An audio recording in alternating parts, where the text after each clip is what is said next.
इस कार्यक्रम के पुण्यार्चक हैं डॉक्टर निर्मला कोठारी, श्री पोपट लाल कोठारी, पुत्र पुत्रवधू श्री नीरज कोठारी, श्रीमती प्राची कोठारी, पुणे।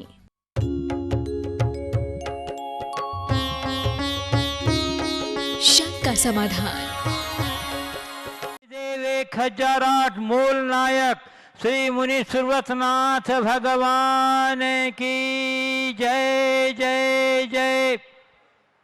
बोलिए प्रातः स्मरणीय संत शिरोमणि परम पूज्य 108 आचार्य गुरुवर विद्यासागर जी महामुनिराज की जय जय जय। बोलिए गुणायतन प्रणेता, शंका समाधान प्रवर्तक, भावना योग प्रवर्तक, प्रखर वक्ता, परम पूज्य 108 मुनिवर श्री प्रमाण सागर जी मुनिराज की जय जय जय। बोलिए परम पूज्य 108 मुनिवर श्री हरह सागर जी मुनिराज की जय जय जय। प्रिय दर्शकों, पारस चैनल, जिनवाणी चैनल एवं प्रमाणिक ऐप के माध्यम से प्रसारित होने वाले आज के शंका समाधान के कार्यक्रम से जुड़े सभी दर्शकों और श्रोताओं का मैं हार्दिक अभिनंदन करता हूं। बंधुओं, मैं आपको लिए चलूं शंका समाधान की ओर। इसके पूर्व आपसे कुछ कहूं, इसके पूर्व हम लोग सभी मिलकर सामूहिक रूप से पूज्य गुरुदेव के मंगलमय आशीर्वाद से अपने को अभिषिक्त करेंगे। तो चलिए, हाथ जोड़िए, मस्तक झुकाइए और बोलिए मेरे साथ, नमोस्तु गुरुदेव, नमोस्तु गुरुदेव, नमोस्तु गुरुदेव। बोलिए मुनिवर श्री प्रमाण सागर जी महाराज की जय जय जय। पूज्य गुरुदेव, मैं आपकी अनुमति से चल रहा हूं शंका समाधान की ओर और प्रथम प्रश्न प्रस्तुत कर रहा हूं बड़ा बाजार सागर से श्री ऋषभ सिंगई जी का। उनका प्रश्न है गुरुदेव कि सम्यक दृष्टि जीव पाप छोड़ने के लिए पुण्य करता है, किंतु पुण्य के लिए पुण्य क्यों नहीं करता? देखिए, सम्यक दृष्टि जीव पाप छोड़ने के लिए पुण्य करता है, पुण्य के लिए पुण्य नहीं करता। इस वाक्य को थोड़ा व्यापकता से समझने की जरूरत है। सबसे पहली बात तो हमारा साध्य क्या है, हमें ये देखना है। सम्यक दृष्टि का मूल साध्य है आत्मशुद्धि है, पुण्य नहीं। पुण्य भोग देता है, संसार देता है, इसलिए पुण्य को वह अपना लक्ष्य नहीं बनाता। पर पाप से बचने के लिए इसके अलावा और कोई दूसरा रास्ता नहीं, इसलिए पुण्य की क्रिया अपनाता। दूसरे अर्थ में जब हम पुण्य के संदर्भ में विचार करते हैं तो पुण्य का मतलब होता है पवित्रता। तो जीवन को पवित्र बनाने के लिए पुण्य करें। पुण्य के लिए पुण्य करने का आशय यही है जो अंतःकरण की शुद्धि और पवित्रता को विकसित कर सके। पूज्य गुरुदेव, भोपाल से राज प्रजापति कह रहे हैं गुरुदेव मैं जैन नहीं हूं, लेकिन शंका समाधान से 2 साल से जुड़ा हुआ हूं। मेरी बहुत श्रद्धा भगवान महावीर से बन गई है। गुरुदेव, क्या मैं जिनवानी और जैन ग्रंथ पढ़ सकता हूं? जिनवानी और जैन ग्रंथ को पढ़ने का निषेध नहीं है। आपका जैन धर्म के प्रति रुचि है तो बहुत अच्छी स्वागत की बात है, पर जिनवानी को एक पुस्तक की भांति न पढ़ें, विनय और बहुमान के साथ। और साथ ही जैन धर्म के प्रति आपकी रुचि बढ़ी है तो अपने आचार और विचार में भी जैनत्व को रखें, जिससे आचार शुद्धि हो, विचार शुद्धि हो, तब आपको जिनवानी पढ़ने का फल भी प्राप्त होगा।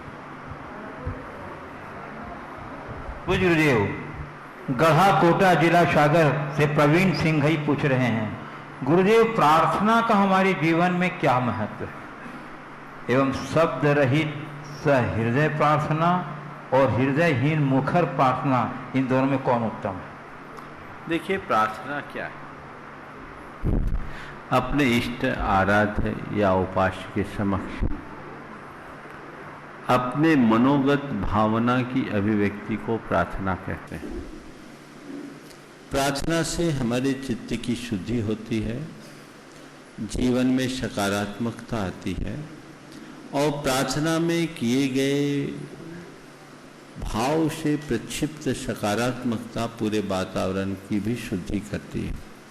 विगत दिनों प्रार्थना के संदर्भ में मैंने अनेक बातें आप सब तक कही है, इसलिए प्रार्थना हमारे तन को, हमारे मन को, हमारी आत्मा को, तीनों को प्रभावित करती है।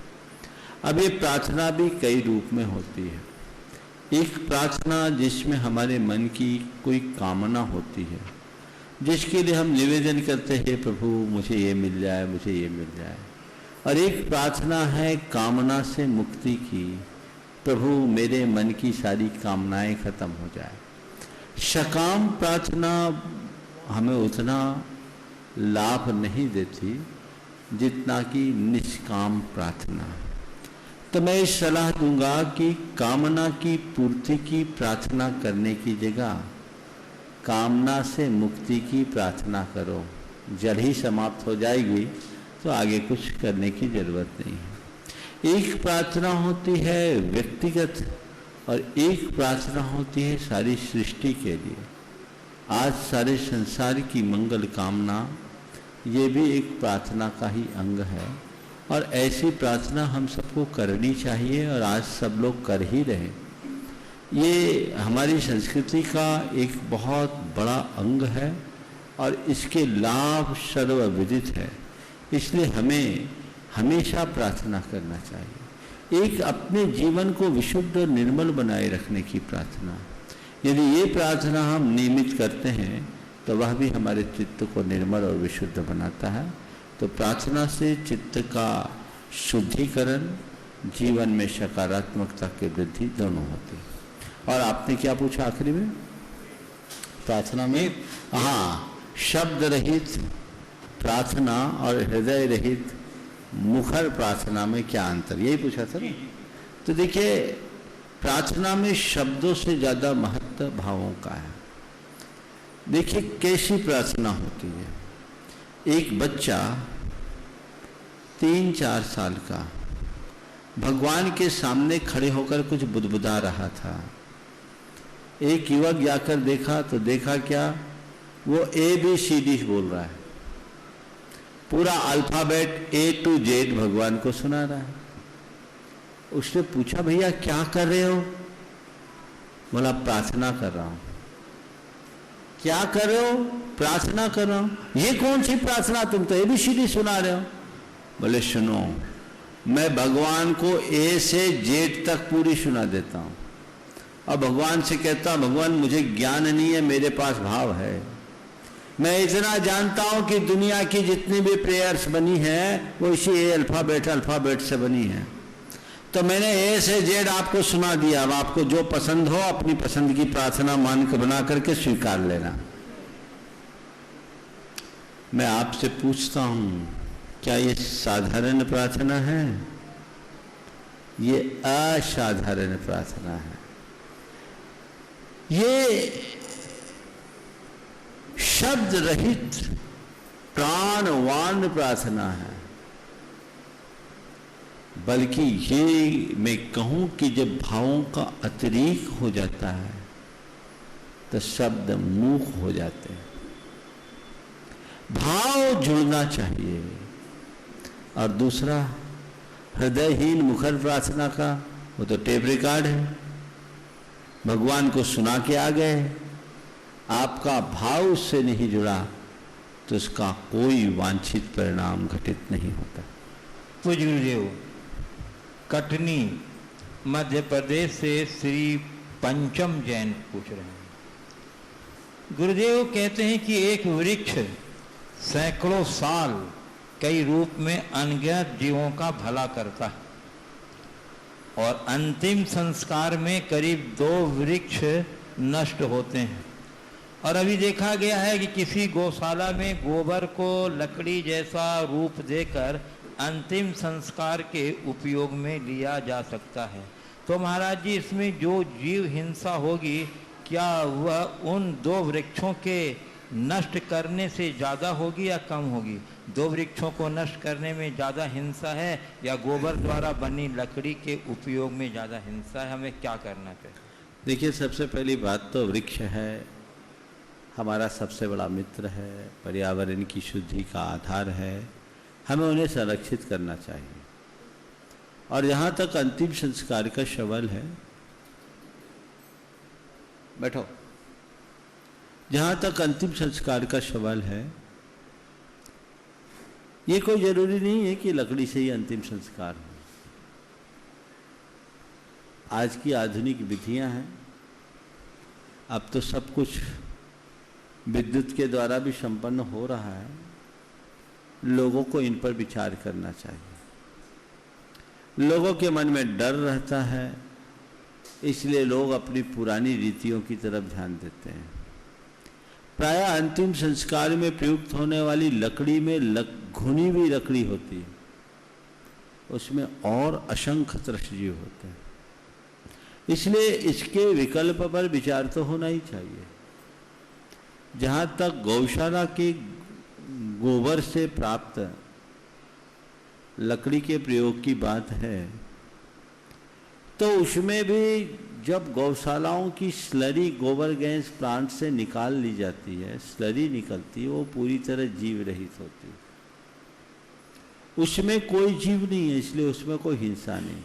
हाँ, कंडे की तरह थापकर बनाई जाने वाली जो चीज़ें हैं, उसका प्रयोग हमें टालना चाहिए।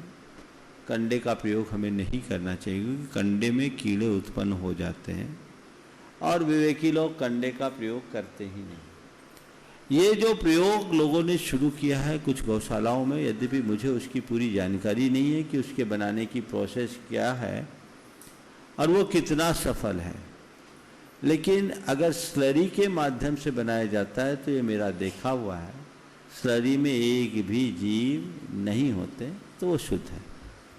पूज्य गुरुदेव, भोपाल मध्य प्रदेश से सारिका जैन पूछ रही हैं, महाराज जी, प्रतिक्रमण में 1 इंद्री से 5 इंद्री तक के सभी जीवों से क्षमा मांगी जाती है, परंतु गुरुदेव वे तो हमारी आवाज़ सुन ही नहीं पा रहे हैं, ना वे हमें क्षमा कर रहे हैं, ना फिर भी वो ऐसी क्षमा मांगना क्या उचित है?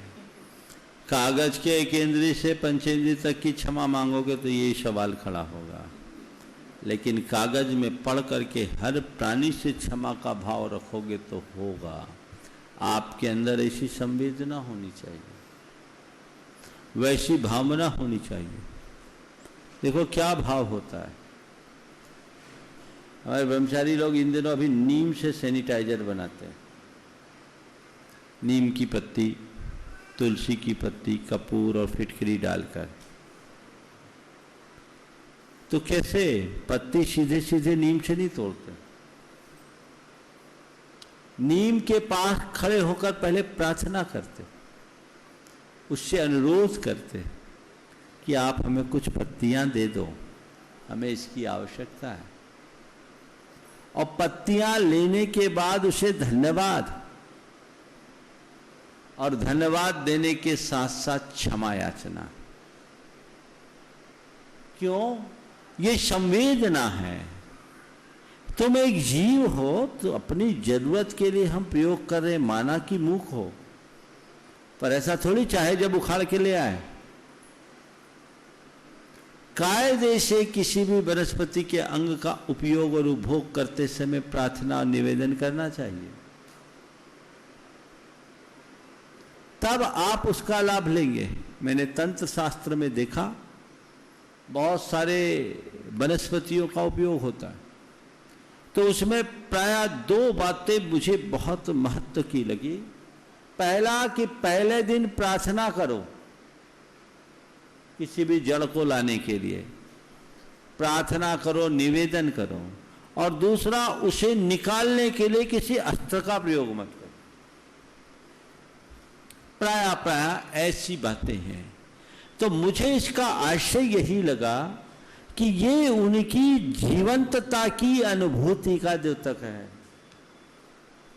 तो एक इंद्रिय से पंचेंद्रिय तक के सभी जीवों का हम किसी न किसी रूप में नुकसान पहुंचाते हैं। उनसे क्षमा मांगना तो हमारा धर्म है। घर से यहां तक आए, गाड़ी से आए, कितने और कितने प्रकार के जीवों को रौंदते हुए आए हो, है आपके मन में उसके प्रति संवेदना? अगर ये संवेदना होगी तो आपके मन में क्षमा का भाव तुरंत निकलेगा। पर जिसकी संवेदना ही खत्म है, उसके लिए हम क्या कहेंगे? तो हमें ये बोध होना चाहिए कि मेरी प्रवृत्तियों से अन्य जीवों का हित बाधित होता है, हो सकता है। तो मेरे ज्ञात और अज्ञात भाव में किसी का हित बाधित हुआ हो या किसी को परेशानी हुई हो तो मैं क्षमा मांगता हूं। ये भाव अपने अंदर रखो।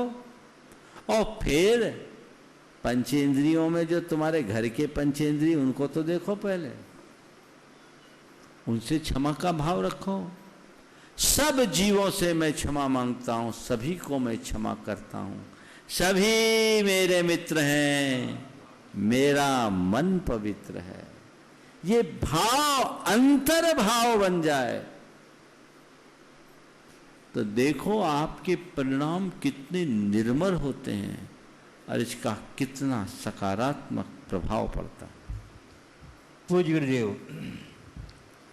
बीना मध्य प्रदेश से श्री प्रोफेसर अजीत कुमार जैन कह रहे हैं, गुरुवर, सफलता की प्राप्ति में भावनात्मक दक्षता का योगदान 80% है, जबकि आईक्यू का योगदान मात्र 20% है। आज की शिक्षा में भावना का स्थान न होने से अनेक समस्याएं उत्पन्न हो रही हैं, जैसे संवेदना का अभाव, असहिष्णुता, शिष्टाचार की कमी आदि। महाराज श्री, भावनात्मक विकास के लिए क्या किया जाना चाहिए और भावना योग इसके लिए कहाँ तक सहायक हो सकता है? बहुत सही बात कही। लोग आईक्यू पर फोकस कर रहे हैं, लेकिन हम अपने भावनात्मक विकास पर भी ध्यान दें। वस्तुतः मनुष्य के परिपूर्ण विकास के लिए उसके बौद्धिक विकास के साथ साथ नैतिक, चारित्रिक और भावनात्मक विकास भी जरूरी है। विडंबना ये है कि आज ऐसी शिक्षा नहीं है। हमें इन्हें जगाने के लिए लोगों को मूल्यपरक शिक्षा और आध्यात्मिकता का पाठ पढ़ाना चाहिए। एक युग था जब हमें सुबह से गुरुकुल में ये सिखाया जाता था, सत्यम वद धर्मम चर, मातृदेवो भव, पितृदेवो भव, अतिथि देवो भव। वो पाठ हमें भावनात्मक रूप से बहुत मजबूत बनाता था। आज ये सब चीजें खत्म हो गई, इसलिए आज का मनुष्य बहुत ज्यादा संवेदन शून्य दिखाई पड़ता है। इसके लिए हमें आध्यात्मिक प्रशिक्षण चाहिए। भावना योग मनुष्य के संपूर्ण विकास का आधार है। भावना योग करके आप तन के स्वास्थ्य को, मन की मस्ती को और आत्मा की शुद्धि को, तीनों को पा सकते हैं। यदि आप ठीक रीति से भावना योग करें तो भावना योग का मूल प्रयोजन ही है हम अपने भाव शुद्धि के बल पर जीवन में बदलाव घटित करें। इसलिए आप सबको चाहिए कि खुद भावना योग करें और औरों को करने की प्रेरणा दें। हमें कोई परेशानी हो तभी भावना योग करें, ये बात ठीक नहीं है। ज्यादातर लोगों को जब परेशानी आती तब करते हैं। अरे भैया, जीवन में कभी परेशानी आए नहीं इसलिए करो। इसे दवा की तरह मत करो, इसे एक साधना की तरह अपना लो। अपने पूरे दिन भर की दिनचर्या में 25 से 30 मिनट तो अपने लिए देना ही चाहिए। उतना तो दें जो हमारे चेतन स्तर को मजबूत बनाए, हमें तन से, मन से और आत्मा से अच्छा बना सके, जिससे हमारी कार्य क्षमता बढ़ सके, हमारी सकारात्मकता बढ़ सके और हम जीवन का रस लेने में समर्थ हो सके। ऐसा हमें करना चाहिए। पूज्य गुरुदेव, सागर मध्य प्रदेश से डॉक्टर सुप्रभा पूछ रही हैं, किसी भी व्यक्ति की किसी अन्य व्यक्ति से तुलना करना ये कहाँ तक उचित है, जबकि हर मनुष्य के पास अपने अपने कोई विशिष्ट गुण तो होते हैं। देखिए, तुलना करने की आदत एक कमजोरी है और कई लोग तो तुलना ही करते रहते हैं। महाराजों के पास भी जाएंगे तो तुलना करेंगे। एक बार एक भाई आया, बोला महाराज आपके प्रवचन के बराबर कोई के प्रवचन ही नहीं। भैया तेरे को कहने के लिए किसने कहा? तू प्रवचन सुनता है कि नापता है? मेरे सामने अभी मेरी बात कर रहा है, दूसरे के सामने जाएगा दूसरे की करेगा। अरे भाई, ये तुलना करने की प्रवृत्ति नहीं। साधुओं में भी कंपैरिजन एक, और साधुओं में कंपैरिजन तो थोड़ा साधु के जीवन में भी कंपैरिजन करता है। अभी जब मैं भोपाल गया तो 20 साल के अंतराल से भोपाल जाना हुआ। एक भाई ने कहा महाराज 20 साल में आपके प्रवचन शैली में तो बड़ा बदलाव आ गया। भैया मुझ में बदलाव आ गया, तू तो जहां का तहां है। अपने आप को बदल। ये सोच बड़ी गलत है। हर व्यक्ति अतुल है, हर मनुष्य बेजोड़ है, इसे पहचानो। किसी से किसी की तुलना मत करो। हां, हो सके तो प्रेरणा लो। कंपैरिजन कतई उचित नहीं। कंपैरिजन से कंपटीशन होता है। कंपैरिजन की जगह कॉम्बिनेशन मिलाओ। कॉम्बिनेशन होगा तो कोऑपरेशन और कोऑर्डिनेशन का भाव होगा। कंपटीशन अच्छी बात नहीं, और हमेशा जब भी कंपैरिजन होगा तो कंपटीशन आएगा ही। तुलना मनुष्य को प्रतिस्पर्धी बना देती। तालमेल बनाकर चलो, जीवन में प्रगति होगी। इसलिए तुलना करने की प्रवृत्ति से बचना चाहिए। पूज्य गुरुदेव, इलाहाबाद उत्तर प्रदेश से श्री कमल कुमार जैन पूछ रहे हैं, गुरुदेव आपने अपने प्रवचन में हिंसा मुक्त, शोषण मुक्त, नैतिकता युक्त और प्रामाणिकता युक्त व्यापार करने की प्रेरणा दी। गुरुदेव, आज सभी चीज़ों में मिलावट है। हिंसक अहिंसक सभी तरह के पदार्थ मिलाए जा रहे हैं और अधिकांश लोग इन पदार्थों के व्यापार में संलग्न हैं। प्रतिस्पर्धा का युग है, सभी लोग सस्ते की ओर दौड़ते हैं। ऐसे में हम किस प्रकार उनसे टक्कर लेकर शुद्ध व्यापार कर सकते हैं? देखिए, आज के समय में एक सुविधा हमें मिल गई कि किसी भी चीज़ में यदि कोई मिलावट है तो हमें डिस्क्लेमर देना है और उसमें रहने वाले कंटेंट का विवरण देना है। ये आपका विवेक है कि अगर किसी चीज में ऐसी चीज है जिसमें प्रत्यक्षतया हिंसा दिखती है तो हमें उसका कारोबार नहीं करना। हमारे पास दूसरे विकल्प और उससे बेहतर विकल्प हो सकते हैं। माना कि बाजार में प्रतिस्पर्धा है, पर प्रतिस्पर्धा की होड़ में हम अपने उसूल को नहीं बेचेंगे। अपने उसूल को नहीं बेचेंगे। मेरे संपर्क में एक व्यक्ति है जिसने नेस्ले का एजेंसी था, और नेस्ले में कई चीज़ें एग की होती है। उसे एक दिन मैंने प्रेरणा दी, उसने कहा महाराज ये बात तो सही, कंपनी से बोला भाई मैं एग का काम नहीं करूँगा, मैं इस चीज़ को छोड़कर बेचूंगा। कंपनी उसके लिए राजी नहीं हुई, उसने एजेंसी छोड़ दी। कंपनी ने बहुत दिन तक उसका पैसा रोक के रखा, कुछ उसे नुकसान भी हुआ, पर उसने कहा कि मेरे होने वाले भावी नुकसान की तुलना में नुकसान कुछ नहीं, मैं दूसरा विकल्प चुनूंगा। ऐसा नहीं है कि सब व्यापार में हिंसा ही करना पड़े, अच्छे विकल्प सदैव उपलब्ध होते हैं और हमें उनकी तलाश करनी चाहिए। बाकी ये सब चीज़ें तो एक प्रकार का बहाना है, जिन्हें करना होता है उन्हें स्वयं रास्ता मिलता है, ना मिले तो वो निकाल लेते हैं। पूज्य गुरुदेव, जयपुर राजस्थान महावीर नगर से श्रीमती रेखा जैन पूछ रही हैं, गुरुदेव यह सर्वविदित है कि बाजार के पीसे आटे मसाले एवं तैयार पदार्थों में घोर मिलावट है। आज हमारे पास विज्ञान ने सुविधा दी है कि हम घर पर ही आटे मसाले आदि तैयार कर सकते हैं और शुद्ध शाकाहारी एवं स्वास्थ्यवर्धक भोजन का लाभ ले सकते हैं। परंतु गुरुदेव अब तो आज की शिक्षित पीढ़ी घर पर भोजन बनाना है समझने लगी। उनका तर्क है कि जो काम एक 10,000 महीने की बाई कर सकती है, जो पदार्थ हमें बाजार में उपलब्ध होता है, उसके लिए अपनी जिंदगी को नरक बनाना कहाँ तक उचित है। गुरुदेव, इस सोच का क्या दूरगामी प्रभाव हमारे जीवन पर पड़ेगा, कृपया।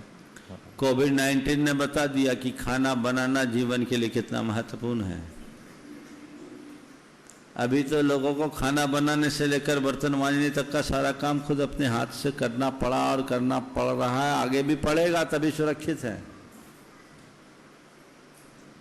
इसे कभी व्यर्थ का काम नहीं समझे। वस्तुतः मनुष्य को स्वावलंबी होना चाहिए, अपनी जीवन शैली में बदलाव लाना चाहिए। ऐसे लोगों की हालत बड़ी खराब हो गई जो रेडी टू ईट वाले थे, जो बाहर खाने के आदी और अभ्यासी थे। लगभग 2 महीने के लॉकडाउन में तो सब बंद ही था। मुझे तो बताया बहुत सारे लोगों ने खाना बनाना सीख लिया, खासकर पुरुषों ने। लॉकडाउन का ये सकारात्मक उपयोग हुआ, रसोई में अपनी धर्मपत्नी का साथ दिए, बहुत अच्छा काम किया। ये जरूरी है। और इशारा हो रहा है कि कपड़ा खाना ही बनाना नहीं, झाड़ू लगाना और बर्तन मांजना भी हुआ है। ये आवश्यकता है। किसी काम को कभी छोटा नहीं समझना चाहिए। सब काम आपका है और आपको ही करना है। और कुछ काम तो ऐसे हैं जो आपके हैं और आपके द्वारा ही शोभित होते हैं। इसलिए इन सब बातों का विकल्प नहीं।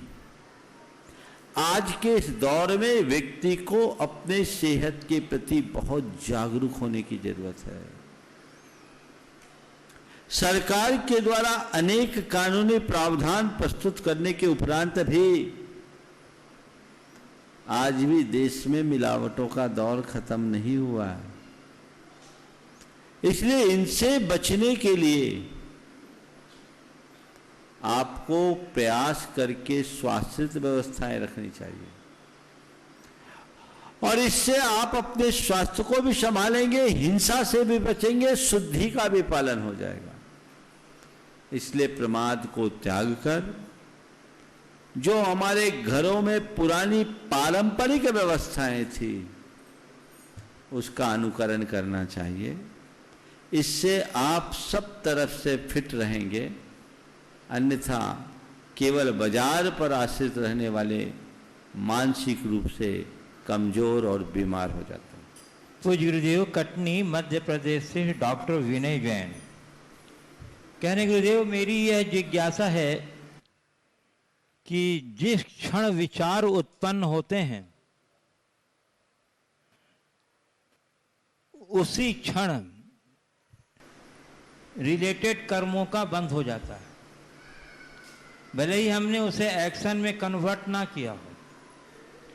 एक्शन में ना कन्वर्ट करने पर इंटेंसिटी का कर्म बंद होगा, विचार तो पूर्वजन्म के संस्कार के कारण ना चाहते हुए भी उत्पन्न होते रहते हैं। तो क्या हमारा फोकस इस बात पर रहना चाहिए कि हम अपने बुरे विचारों को एक्शन में कन्वर्ट ना होने दें, और इस तरह धीरे धीरे हमारे कर्मों की निर्जरा होती रहेगी, क्योंकि जब तक हमारे जीवन की बैलेंस शीट में ड्यू बना रहेगा, हम उसका भुगतान करने के लिए संसार में हमें आना ही पड़ेगा। तो हमें क्लीन चिट मिलेगी। गुरुदेव कृपया समाधान करें। बहुत अच्छा सवाल किया है, और विनय जी का प्रतिदिन बड़ा अच्छा दार्शनिक सवाल रहता है। उन्होंने पूछा है कि हमारे मन में विचार आते ही कर्म का बंद हो जाता है, भले हम एक्शन में ना हो। पूछने का आशय यह है कि विचार आते ही कर्म का बंधना और एक्शन में आने के बाद के कर्म बंध की इंटेंसिटी में क्या फर्क है। एक बार एक भाई ने मुझसे सवाल किया कि महाराज, जैन धर्म के अनुसार भावों से कर्म बनता है, तो मेरे मन में किसी को थप्पड़ मारने की इच्छा हुई तो पाप तो बंध ही गया। अब पाप बंध ही गया तो थप्पड़ मार लो, फ्री का पाप क्यों? मैंने उसे जो जवाब दिया, आज के सवाल के जवाब में मैं उसे जोड़ना चाहता हूं। मैंने कहा, देखो, पाप को जिस स्तर पर रोक सको वही रोक दो। मन में आए पाप को मन में रोको, उसे वचनों में मत आने दो। वचन में आ गया तो उसे वचन में आ जाने दो, शरीर पे ना आने दो, व्यवहार में नहीं आने दो। और शरीर और व्यवहार में आ भी गया तो उसकी तीव्रता कम से कम रखो। तो कोई भी कार्य हमारे पूर्व संस्कारों के कारण हमारे विचार और भाव होते हैं। उन विचार भावों से कर्म बनता है, सही है। लेकिन एक बात ध्यान रखना, एक क्रिया वो है जो हम बुद्धिपूर्वक करते हैं और एक क्रिया वो है जो अबुद्धिपूर्वक करते हैं। दूसरे शब्दों में कहे, पाप होना और पाप करना दोनों में बड़ा अंतर है। पाप होना और पाप करना, पाप हुआ है संस्कारवश और पाप किया है बुद्धिवश, संकल्प पूर्वक। तो जो पाप हुआ है उससे होने वाला बंध हल्का होगा, और जो पाप किया है, चाहे वो मन के स्तर पर हो, चाहे वचनों के स्तर पर हो, चाहे शरीर के स्तर पर, वो प्रगाढ़ होगा। मैंने चलाकर किसी का बुरा सोचा और मेरे मन में कोई सहज रूप से बुरे विचार आए, इनमें बहुत बड़ा अंतर है। विचार आए हैं, वो चले जाएंगे, उसको ध्यान मत दो। बहुत सारे लोगों के साथ एक बीमारी होती है, मेंटल डिसऑर्डर होता है। भगवान के सामने बुरे बुरे भाव आते हैं। बहुत लोगों मेरे पास कई आए, ये मनोकायिक रोग है। भगवान के सामने गंदे गंदे विचार आते हैं। मैं उनको यही समझाता हूं, इसका ध्यान ही मत दो। तुम विचार कर रहे हो कि आ रहे हैं, विकल्प ही खत्म करो। विचार आने में और विचार करने में बहुत अंतर है। विचार आ रहे हैं किसी बीमारी के कारण, तुम्हारी मनोविकृति के कारण, इसमें पाप का वैसा बंध नहीं होगा जितना कि विचार करने में। हमारे यहाँ एक सूत्र आता है, तीव्र मंद भाव ज्ञाता ज्ञात भावादिकरण वीर विशेषेभ्य तद विशेष। किसी भी अच्छे और बुरे कृत्य का फल केवल क्रिया से नहीं मिलता, उसे हम कितनी तत्परता से कर रहे हैं, कितनी उदासीनता से कर रहे हैं, कितना जानबूझकर कर रहे हैं, कितनी अज्ञानता में कर रहे हैं, उसमें कितना उत्साह और अनुत्साह रख रहे हैं, इसके आधार पर अच्छा और बुरा कर्म बनता है। ये दोनों चीजें उसके साथ जुड़ी हुई रहती है। इसलिए कर्म बंध के समय इन सब बातों पर विचार करना चाहिए। आपने बिल्कुल सही कहा कि हम अपने भाव को भाव के स्तर तक ही रोक ले तो हमारा कर्म यहीं झलकर खत्म हो जाएगा, हमारी बैलेंस शीट में नो ड्यूज बन जाएगा। क्लीन चिट मिल जाएगी। देखिए, दो स्थिति होती है, एक कर्म को भोगना और एक कर्म को काटना। कर्म को भोगने का मतलब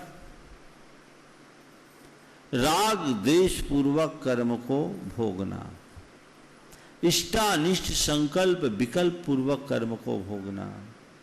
तो जब हम भोगते हैं तो नए कर्म का बीज हमारी आत्मा में पड़ जाता है। और एक कर्म को काटना है। कर्म को काटना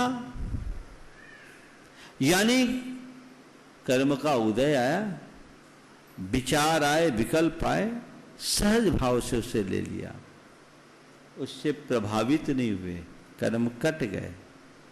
कर्म आया, अपना प्रभाव दिखाया, लेकिन नया कर्म नहीं बंध पाया। कबीरदास जी ने लिखा, एक कर्म है बोना, एक कर्म है भूंजना। कर्म को बोना, बीज बोओगे तो कई गुना बीज फलीभूत होगा, और बीज को भून दोगे तो उसकी परंपरा वहीं खत्म हो जाएगी।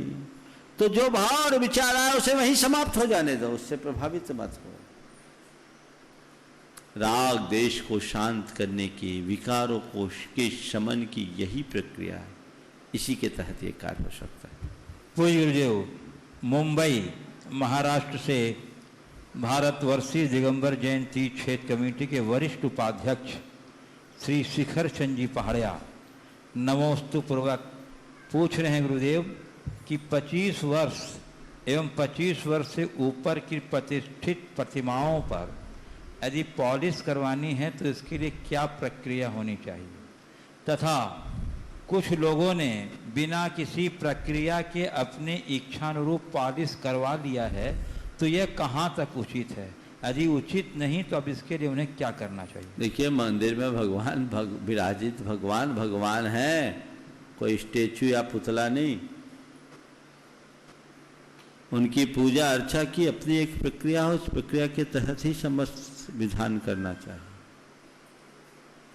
कोई प्रतिमा जीर्ण शीर्ण हो जाए तो उसका शास्त्रीय जो विधि विधान है उसके अनुरूप क्रियाएं करनी चाहिए। सर्वप्रथम उसके लिए उत्थापन विधि होती है। उत्थापन विधि पूरे विधान पूर्वक किया जाता है। उसके बाद वहां हम कुछ कर सकते हैं, तब कोई उसमें अस्त्र रख सकते हैं, उपकरण रख सकते हैं। और जब वह सारी क्रियाएं हो, उत्थापन विधि में एक समय सीमा के संकल्प के साथ कार्य किया जाता है। उस समय सीमा में उसे पूर्ण करने के बाद उसकी पुनर्प्रतिष्ठा की विधि होती है। प्राचीन प्रतिमाएं अगर पहले से प्रतिष्ठित प्रतिमा है, किसी कारणवश उसमें कुछ सुधार की बहुत ज़रूरत पड़ी, तो फिर उसकी प्रतिष्ठा होगी। प्रतिष्ठा में 3 कल्याणक होंगे, फिर से सूर्य मंत्र होगा। और ये गुरुजनों के परामर्श से ही करना चाहिए, बिना परामर्श के नहीं। जहाँ तहाँ इस तरह का कार्य करने से महान अनिष्ट होता है। यदि किसी ने अज्ञानतावश ऐसा कर दिया है और पुनर्प्रतिष्ठा के बिना उसकी पूजा अर्चा हो रही है, तो ये ठीक नहीं है। गुरुजनों से मार्गदर्शन लेकर उसकी प्रतिष्ठा विधि करनी चाहिए। और जिन लोगों ने ऐसा किया है उन्हें प्रायश्चित लेना चाहिए। पूज्य गुरुदेव, सागर से श्रीमती कुमुद जैन मालगुजार कह रही हैं गुरुदेव कि पानी पीना कठिन है, ध्यान करना सरल। क्योंकि पानी पीने के लिए तो छन्ना, बर्तन और पानी छानने का पुरुषार्थ करना पड़ता है। ध्यान करने के लिए कुछ नहीं, बस मन को एकाग्र करके बैठ जाना पड़ता है। लेकिन फिर भी लोग गुरुदेव ध्यान को कठिन समझते हैं और पानी पीने को सरल समझते हैं। क्या तो पूरा वाक्य बोलो। फिर भी गुरुदेव लोग ध्यान करने को कठिन मान रहे हैं और पानी पीने को सरल मान रहे हैं। गुरुदेव, मेरी इस सोच से आप कहाँ तक सहमत? देखो, एक बात बोलूं, दुनिया की जितनी भी क्रियाएं हैं उसमें कुछ करना पड़ता है। एक ध्यान ही ऐसा तत्व है जिसमें कुछ किया नहीं जाता।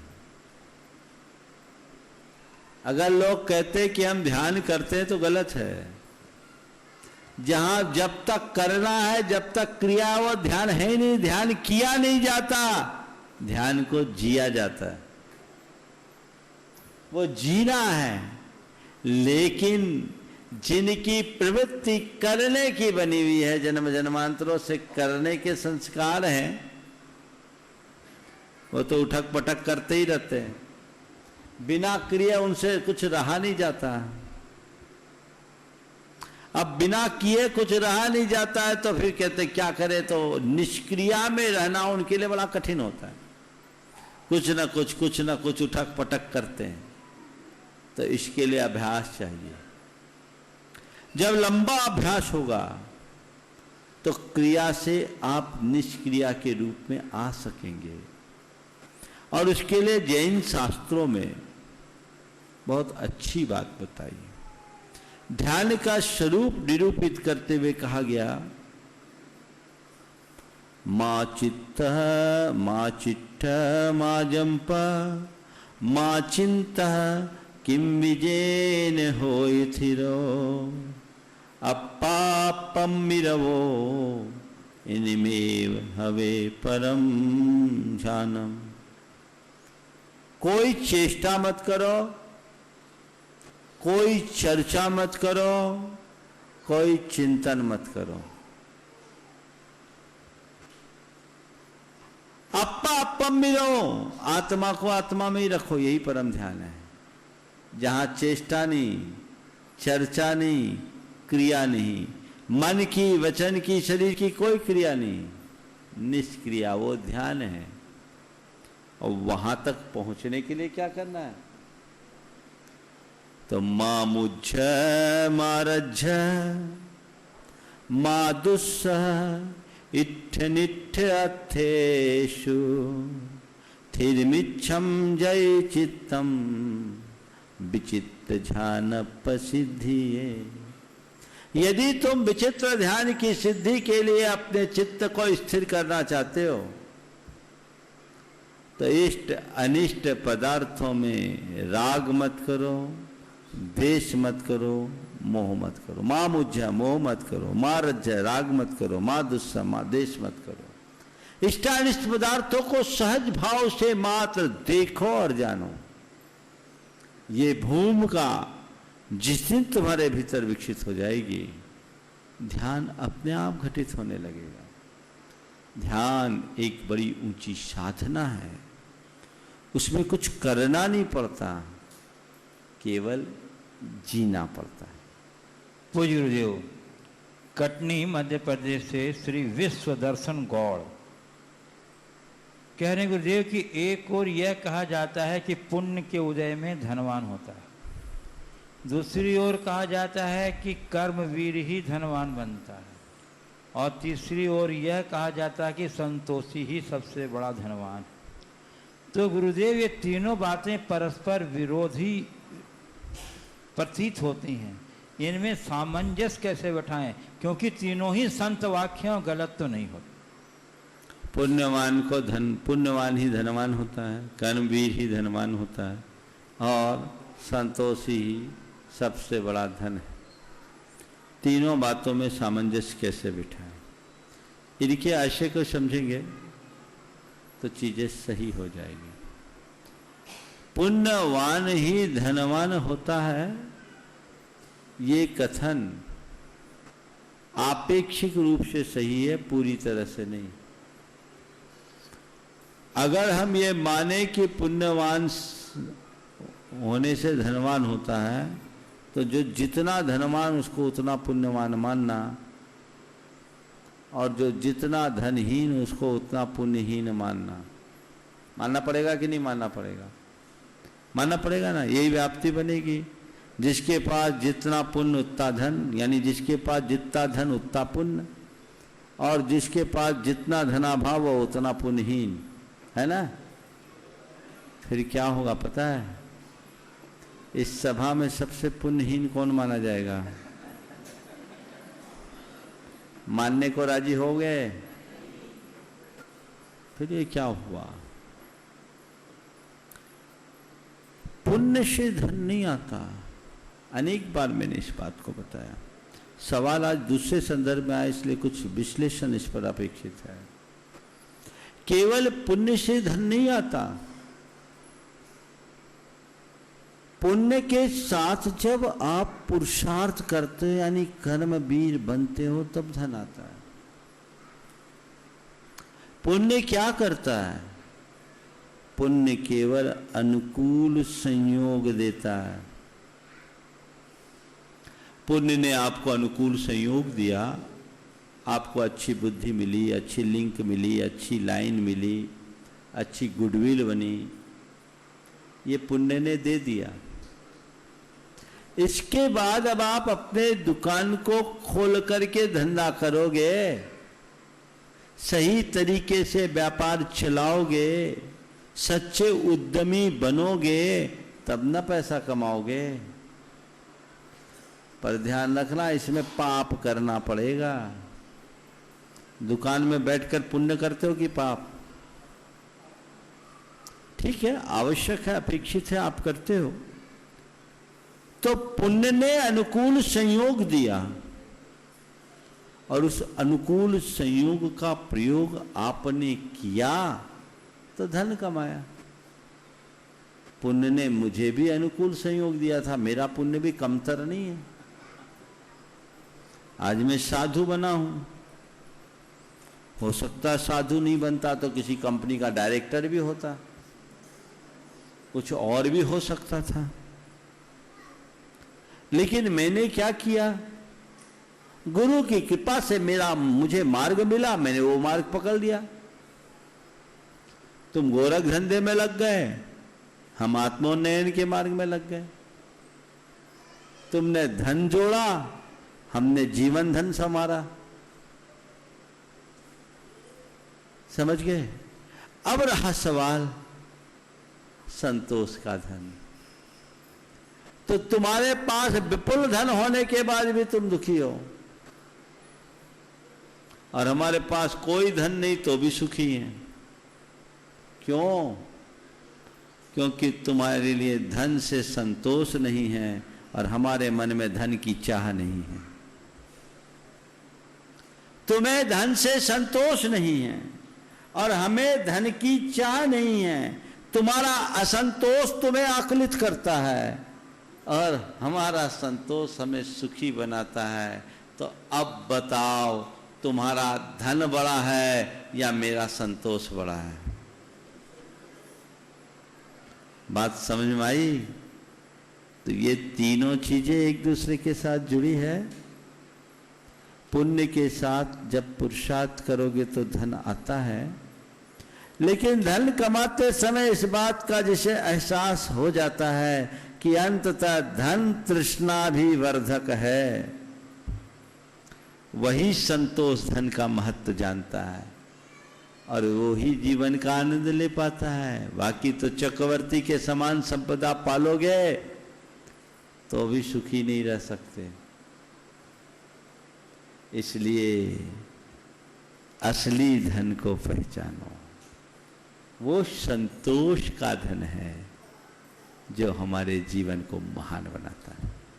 पूज्य देव, आगरा उत्तर प्रदेश से श्री अंकित जैन प्रामाणिक समूह के सक्रिय सदस्य नमोस्तु पूर्वक कह रहे गुरुदेव, आज बॉलीवुड के स्थापित सफल युवा एक्टर सुशांत सिंह राजपूत ने आत्महत्या करके अपने जीवन को समाप्त कर दिया। आज पटना में।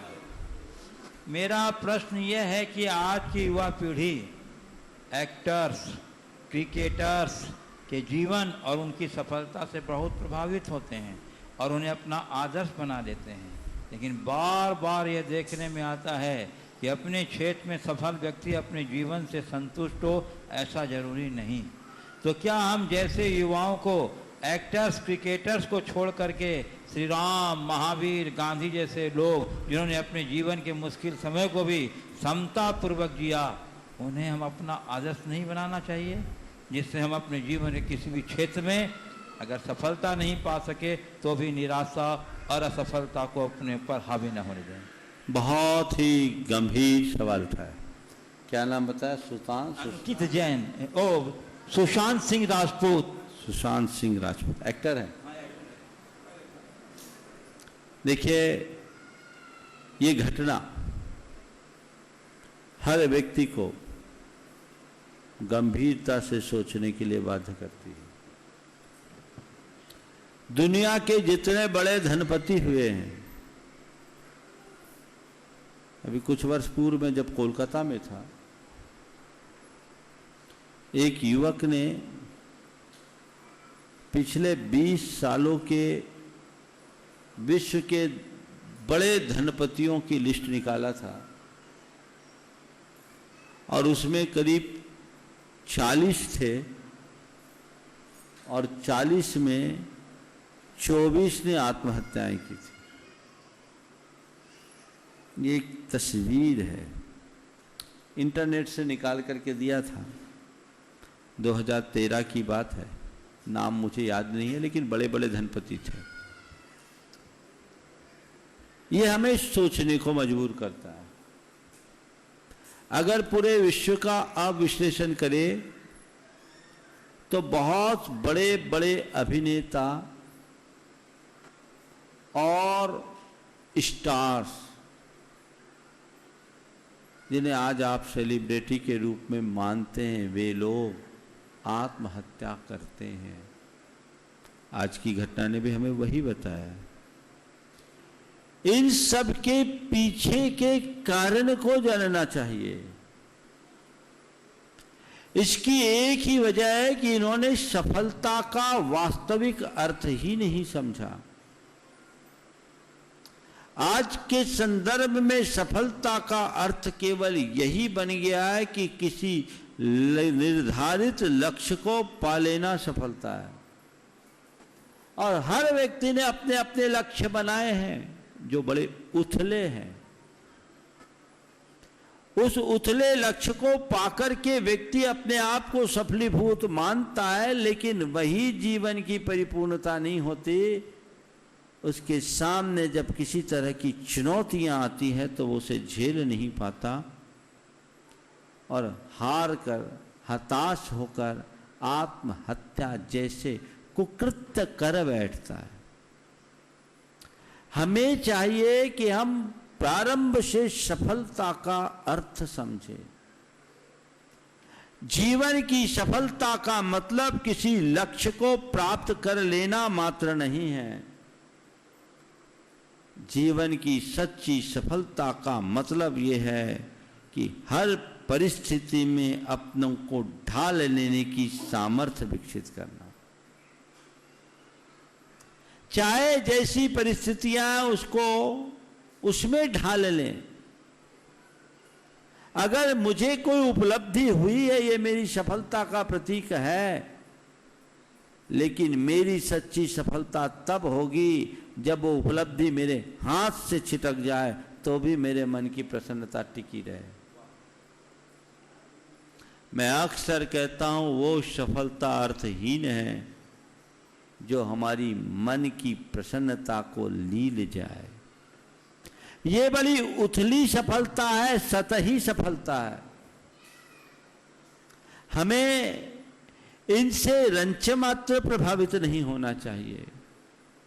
प्रश्नकार ने बिल्कुल सही कहा, क्या हम श्री राम, श्री कृष्ण, भगवान महावीर या गांधी जैसे महापुरुषों के जीवन को अपना आदर्श नहीं बना सकते? वाकई में आदर्श तो यही है जिन्होंने विषमतम परिस्थिति में भी अपने मन की क्षमता को टिकाए रखा,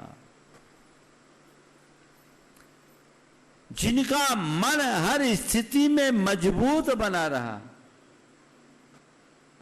आज तो थोड़े से आघात में लोग टूट जाते हैं और आत्महत्या जैसा कृत्य कर बैठते हैं, जबकि ये भूल जाते हैं कि आत्महत्या किसी समस्या का समाधान नहीं है।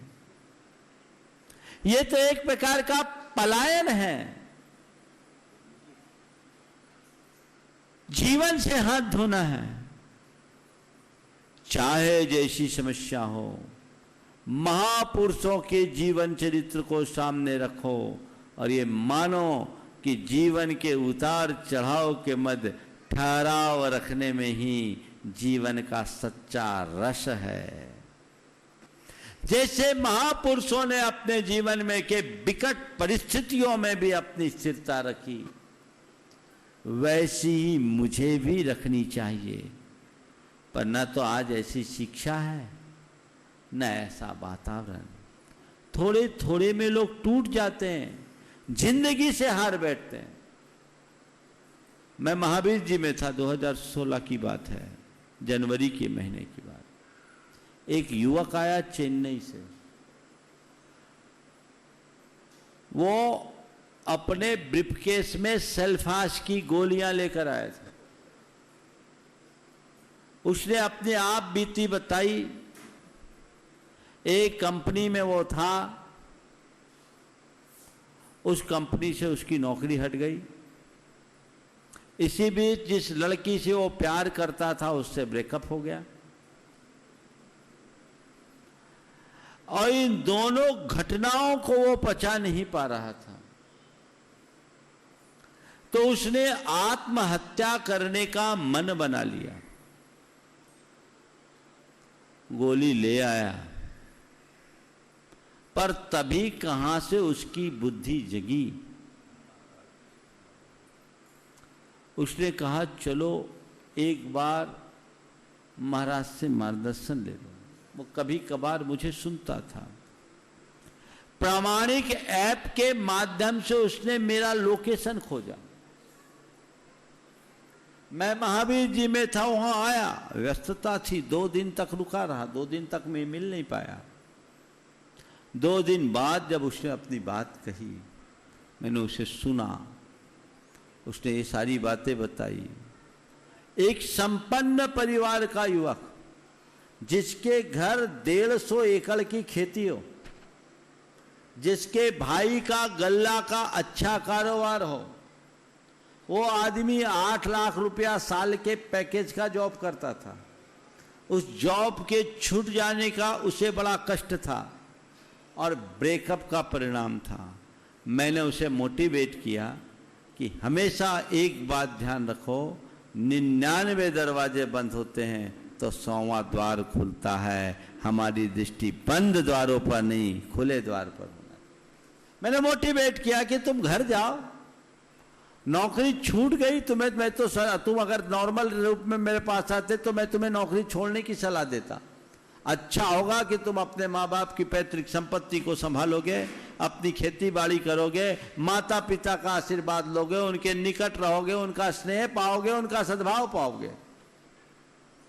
मैंने उसे अपने तरीके से मोटिवेट किया।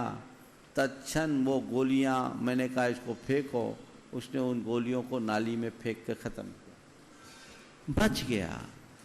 सवाल केवल इस बात का है कि लोगों को सही मोटिवेशन कैसे मिले। आज जीवन से हारने के बाद कोई किसी को बताने वाला नहीं, कोई किसी को बचाने वाला नहीं। जब तक कोई किसी को इस तरीके से बताएगा नहीं, बचाएगा नहीं, तो रास्ता कैसे मिलेगा। इसलिए मैं कहता हूं आज के हर युवक युवती को गुरुओं का प्रवचन सुनना चाहिए। उनसे उनको जो मोटिवेशन मिलता है वो लेना चाहिए, ताकि लोग ऐसे कृत्यों से बचे। मेरे संपर्क में ऐसे अनेक लोग हैं जो अनेक बार इसी शंका समाधान के मंच से कहे कि मैं तो हार गया था, मैंने तो आत्महत्या की ठान ली थी, महाराज आपको सुनने के बाद हमारे जीवन में बदलाव आया, आज मैं बहुत अच्छा हूँ, मेरी नकारात्मकताएं खत्म हुई है। जीवन में जो भी समस्याएं हैं वो हमारी समस्याएं हैं, उनका समाधान भी हमें ही तलाशना होगा। ये घटना सबके मन को झकझोरने वाली है। लोग जागे, चेते और अपने जीवन की दिशा बदले। बोलिए परम पूज्याचार्य गुरुवर श्री विद्यासागर जी महाराज। बोलिए परम पूज्य 108 मुनिवर श्री प्रमाण सागर जी महाराज की, मुनिवर श्री अरहत सागर जी महाराज की। इस कार्यक्रम के पुण्यार्चक थे डॉक्टर निर्मला कोठारी, श्री पोपटलाल कोठारी, पुत्र पुत्रवधू श्री नीरज कोठारी, श्रीमती प्राची कोठारी, पुणे।